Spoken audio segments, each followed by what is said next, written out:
wate drop aku salah le ke peliti kata kawor mo. Apakah nama maklum drop le peliti. Mak ke bengai ke peliti. Wate mo pak ke kata gacok surat apa peliti di ke deh mak kentu.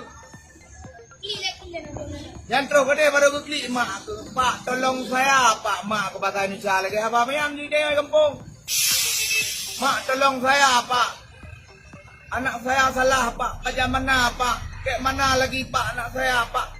Udah tabrak orang pak. Kayak mana pak? Tolong saya pak. Klik mak ke deh rumah sakit. Klik mak ke deh kantor polisi. Ini yo bengeh ke polisi ya. Tapi waktu kamu tiba, mak ke gak klik rumah sakit dengan bak polisi gak klik. Bila ke bantu bak polisi, ki bancara ne dong baju ke tersangka. Baik katun ne dong, baik katun Honda dong. Batai lagi yo memang betul mendumang batai le urunci tu. Tapi waktu kejadian tengok ya karata kero. Kamu cuma mau pegang tangan. Masalah bengeh ke polisi, kaku bengeh ke dia ke polisi. Sabak waktu patah haki tu. Drog yang rasa ya. Tenggok. Nyawa drog kena juk ke doktor. Kena juk ke polisi.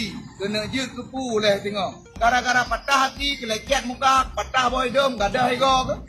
Tadi lagi ego tepu-tepu. Apa yang ada di rumah? Ayah adu ilmu. Rencana nak awak ngelak ke kah kerana jadah galak alik kagak dah ego. Gampang tu lah alam. Yo.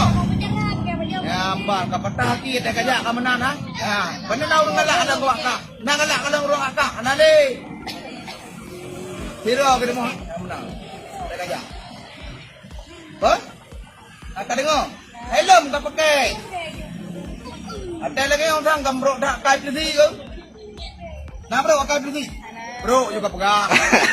Pegang bro juga pegang. Nah bro. Mana kan naik polisi? Yang kan naik polisi bukan pegang.